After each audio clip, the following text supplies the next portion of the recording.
Good evening, everyone, and welcome to the Daily Drum for this Monday, March 24th, 2025. I'm Malek Green. I'm in for Harold Fisher tonight. Harold is off enjoying some vacation time. And so I'm a Howard alum. I love WHUR. I love Howard University. And so I'm sitting in. My pleasure and honor to serve you tonight as host of the Daily Drum for tonight for Harold Fisher. Tonight, it is Medical Monday, very important topic every Monday that we do. And we're diving into an urgent issue that's impacting so many millions of people, kidney disease and its disproportionate impact in the African American community. If I can begin with some fast facts to give you about this. Many of you probably are experiencing this in your life personally, or whether it is impacting a loved one. But African Americans are 4 times more likely than whites to develop kidney failure. Stunning. African Americans represent more than 30% of the people on dialysis, which is stunning because we are only 13% of the population. Let that sit in. And the leading cause of kidney failure among African Americans is high blood pressure. Okay, so let's talk about it with an expert in the field. My guest this evening is going to help us try to explore the why behind these alarming statistics, and more importantly, what can be done to combat really this silent epidemic. We don't talk about it enough. So let's bring in Dr. Keith Melanson, who is professor of surgery and chief of the Division of Transplantation and director of transplant at George Washington University Hospital. Dr. Melanson, thank you so very much for joining us this evening on the Daily Drum. Thanks for having me, Mrs. Green. It's always a pleasure to be here on WHUR. Yeah, we're so delighted to have you, so we can try to clear up some of the misconceptions that might be out there, and of course, get right to the facts. The stats that I just read do not come as a surprise to you. You're in the field. Nonetheless, they are very eye-opening. Off the bat, what's behind these numbers? How did we get here? Yeah, no, it's a great question, and I wind up talking about this a lot, but what you have to understand is currently in this country, we have an epidemic.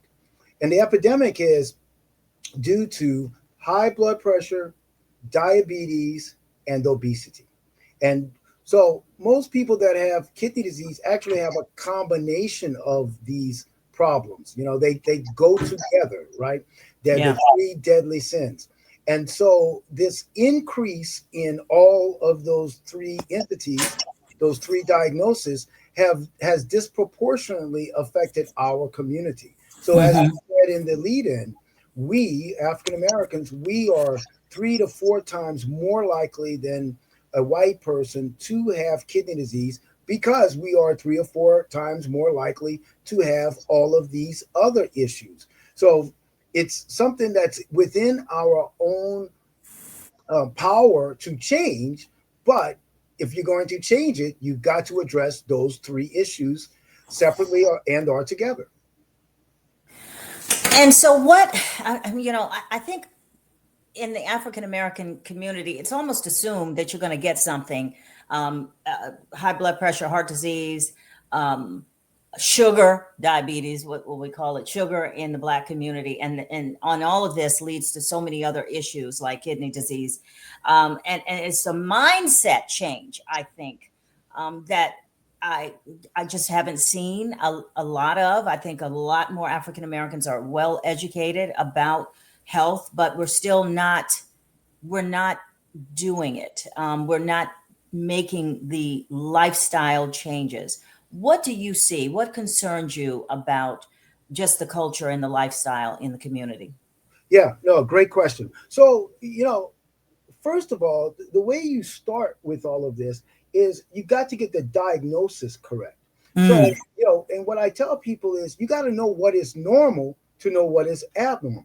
Yeah. So it starts with knowing what a normal blood pressure is. So your normal blood pressure, the top number should not be above 120. right? So if you're that stringent, if you say the top number is not below 120, the bottom number is not above 80, anything above that is high blood pressure.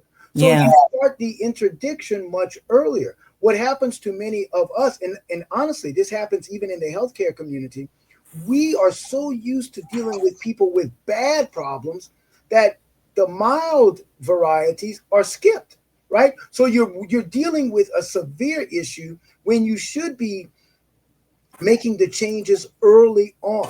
So first of all, you got to know what normal is. That Yeah. means that you know what the normal is, and then like myself, I have a history of high blood pressure in my family, so I have a high blood pressure cuff at my home.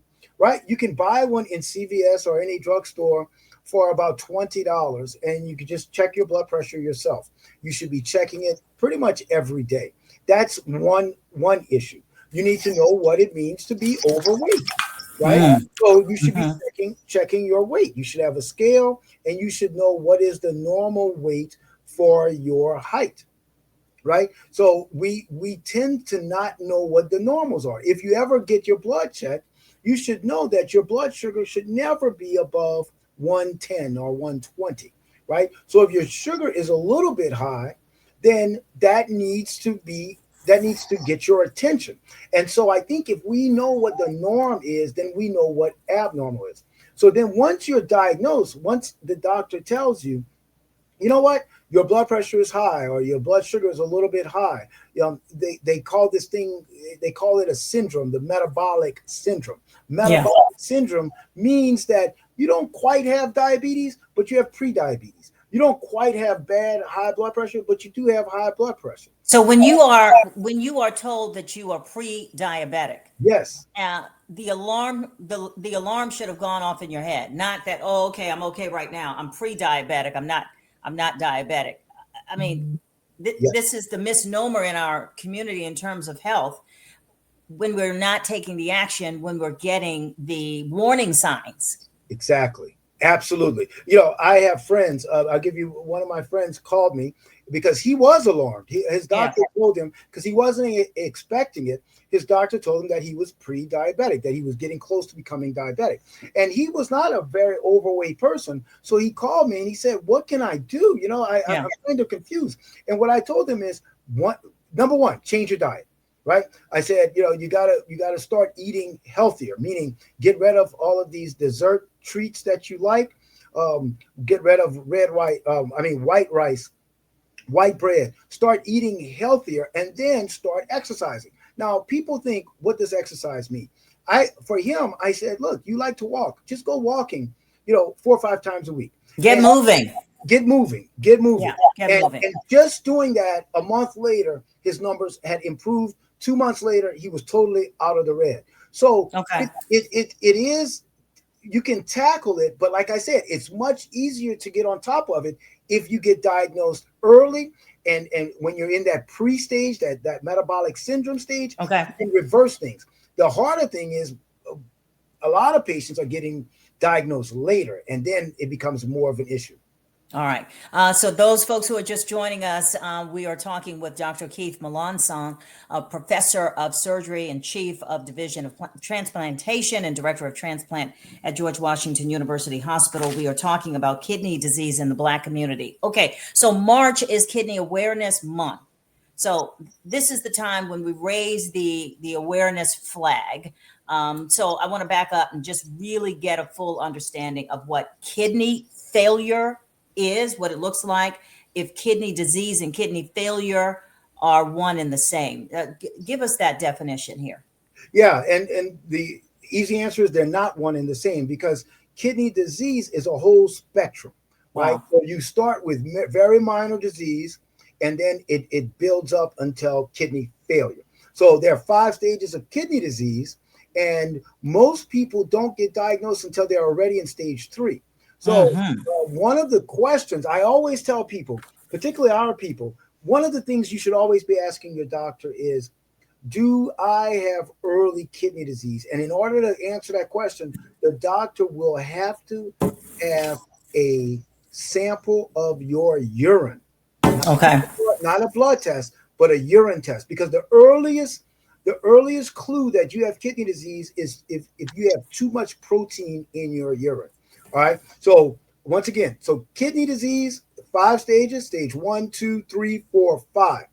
From stages 1 through 3 are reversible. So you can make changes in your diet, changes in your lifestyle, and you can go all the way to not having kidney disease if you're in the first 3 stages.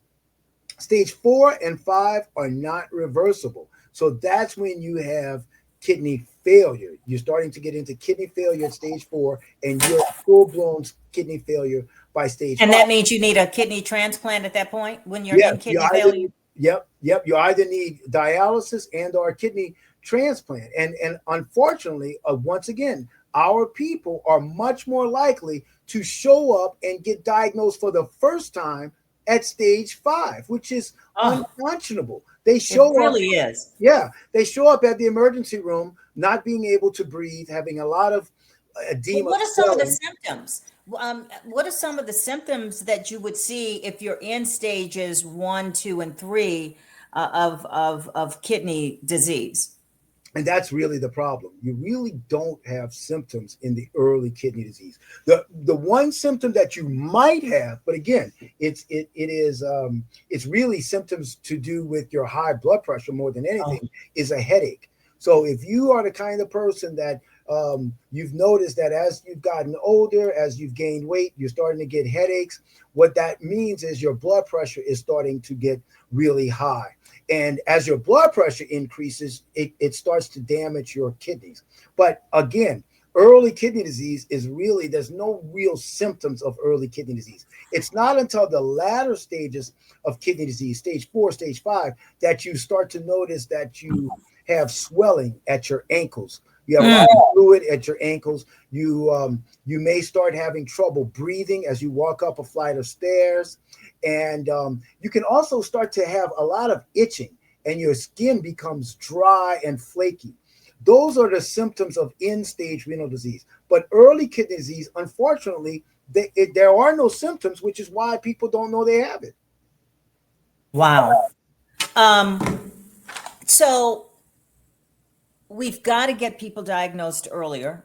We've got to get people to go see their primary care physician earlier to do a whole run through of blood tests, urine tests, and all of that to diagnose what's going on here to try to reverse the kidney disease before it gets to end stage. I do want to mention that, my sister had a transplant, a kidney transplant and a liver transplant at the same time, double organ.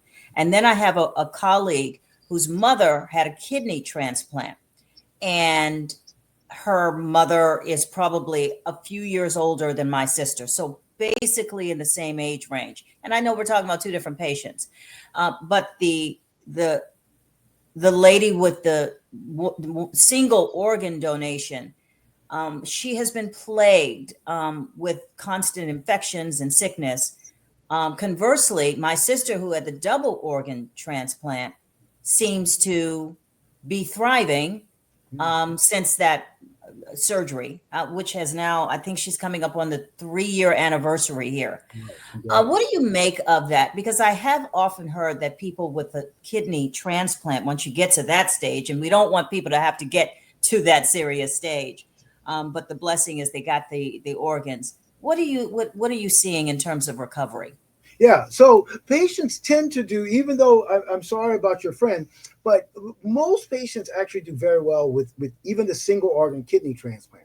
The problem is the same sort of issues that led to the kidney failure leads to other problems. So people that have kidney failure tend to have vascular disease, cardiovascular disease, what we call cerebral vascular disease, which is what can make you have a stroke, and even what's called peripheral vascular disease, which can make people need things like amputations. So, Yeah. so it's waiting on the transplant. They're just getting sicker and sicker.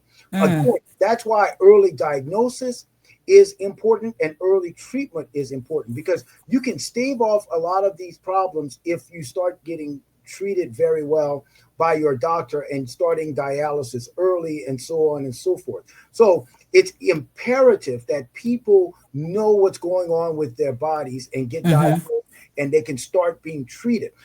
There's night and day difference between someone, even to the point that they get on dialysis and they need a kidney transplant, if they were diagnosed with their high blood pressure and their blood pressure is now treated, and if their diabetes is now treated, and if they're not obese. So even in the patients we actually transplant, there's a variety of outcomes, because the better you are going in, the better you are long term. So makes sense.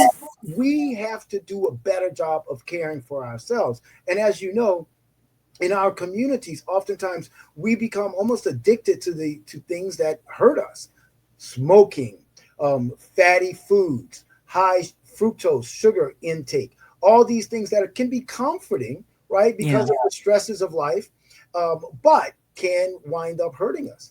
Yeah, and sadly, a lot of folks in our community are living in food deserts, and they don't have access to the fresh, healthier food options in their communities. And then you run into a whole bunch of other issues relating to that, the domino effect, lack of transportation to get to those areas where there are grocery stores or outlets to get healthier foods.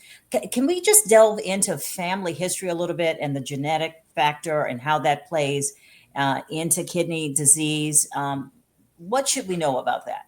Yeah, no, it's a good question. So, when I'm talking to the medical students, I have this slide, and I break it down into genetic versus what we call epigenetic factors. Okay. And most people don't realize that just because you have genetic factors in your family doesn't mean you have to develop the disease like other members of your family.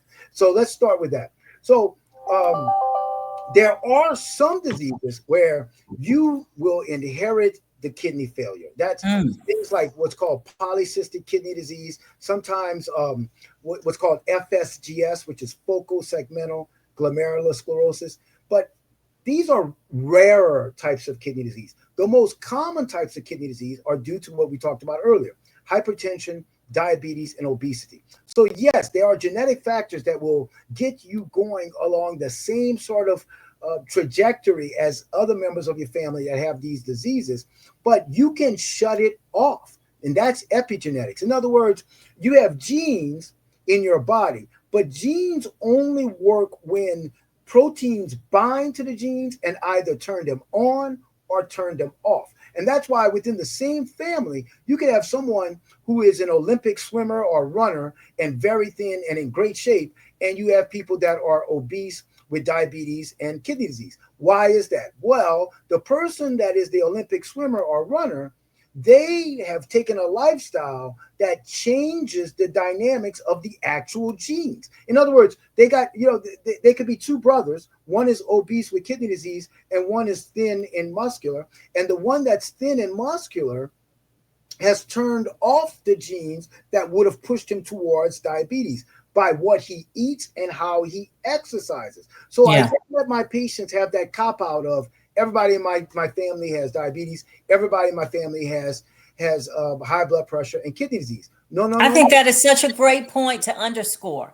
It doesn't mean you're going to get it if you control your life in a way, your eating, your exercise, your level of stress. I mean, that you just underscored something very key here for the folks who are paying attention, right?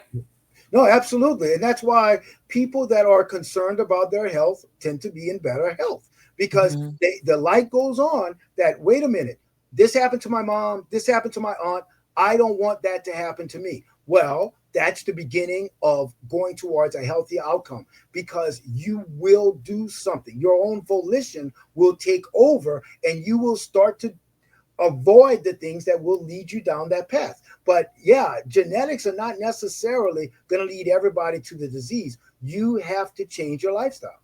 Let's talk about dialysis and people having to deal with that part of their lifestyle to stay alive here. When and where does dialysis and transplantation come into the equation when you're dealing with kidney disease? I guess that turns into kidney failure. Right, exactly. So remember, I told you those 5 stages. Well, dialysis comes into place, as does transplant, when you get to stage 5. So at that point, you have what's called end stage renal disease. Oh, So once you have end-stage kidney disease, yeah. then you're the only way for you to stay alive is to have what we call renal replacement therapy, and that's dialysis or transplant. So it's all the way at the end of the story that you start dialysis. However, even at that point, you make lifestyle choices that will impact your longevity, how long you live. Because Yeah. yes, you need dialysis, but if you follow the diet, make lifestyle changes, you will be healthier and live longer on dialysis. The patients that are in better shape are the types of patients that we will offer transplant to. But we only offer people transplant if they are in the healthier condition. When you talked about those two patients that you are talking about two people that probably have different or had different health going into the Yeah. transplant. One of the things that tends to happen for these dual organ transplants is the patients tend to be a little bit younger. But it's not age that makes the biggest difference. It is the health of the person. So yes, Got it. dialysis is stage 5, just like transplant. And we don't want to get to that point. We want to try to reverse it if at all possible in stages Correct. 1, 2, and 3. Okay. So as we start to wrap things up, what are you seeing in terms of advancements, new treatment options, research? What do we need to do as a community to support, especially in light of what's going on now, given that research dollars may not be coming from the federal government as they have traditionally. So, what are you seeing, and what can we do as a community? Yeah, great point. Well, one of the things you mentioned is food deserts, and one of the things that we as a community can do is push the industry or these stores to open more healthy options in our community. So that means when they come available, we need to be patronizing Yeah. healthier options. So if there's a salad store or the fruit and vegetable stand, we need to be going there and saying, you know what, we want these options. One of the reasons why we have such unhealthy options in our community is we tend to patronize these unhealthy options. So the fried chicken stand makes a lot more money than the place that sells salads. We We need got to to vote with our dollars. have Definitely, we've seen that in the boycott of Target, if you will, out here in the community. Okay, so right. we know about that part. Okay. What about in terms of your medical technology and advancements in treatments or anything there that we should know about? Yeah, yo, I'm very, very excited. In our field right now, I believe that there's about to be this huge tectonic change in the Hmm. way we get transplants. Right now, it's a very rare commodity to be able to get an organ from a dying or a live human. However, now they are genetically engineering these pigs so that we can receive organ transplants from these animals. Now there have been two, and quickly there are going to be three successful transplants done this way. That's amazing. It is amazing, and they're working well. And there's about to be a huge trial that's going to take place in this country starting this year. I believe in the next few years, this is going to be a reliable option. So that means instead of the amount of transplants we do now, we do about 25,000 kidney transplants per year. There are over 100,000 people on the transplant list. So most people who need transplants die without receiving a transplant. If we have animals that can give us organs, now we're going to be able to transplant everyone. So I think this is just, I mean, it's How soon can we see this? How soon can we see an abundance of this to save more lives? well, I think the trials are going to take a year or two. I believe within the next 5 years, this will be a regular part of what's offered at transplant centers. I think that's a great point, an optimistic point to end the discussion about kidney disease in the African American community. Dr. Keith Melanson with the George Washington University Hospital, you have been excellent with sharing your expertise. And of course, we feel your passion for saving lives, Doctor. It is so very evident. Thank you so very much. Well, thank Um, you for having me. You and come guys back enjoy. again because of course we got to keep telling these stories and we've got to keep telling people what the truth is about their health and the reality of kidney disease. So thank you again, once again. I hope everyone who has been listening and watching has really learned a couple of things. I know that I did this evening. That's going to do it for the Daily Drum for Monday, March 24th, 2025. It's been my pleasure sitting in for Harold Fisher tonight. Coming up next on 96.3 WHUR, the original Quiet Storm with the Love King himself, Raheem Devon. I'm Malek Green on this week. In this week for the vacationing Harold Fisher. Have a wonderful night and stay healthy.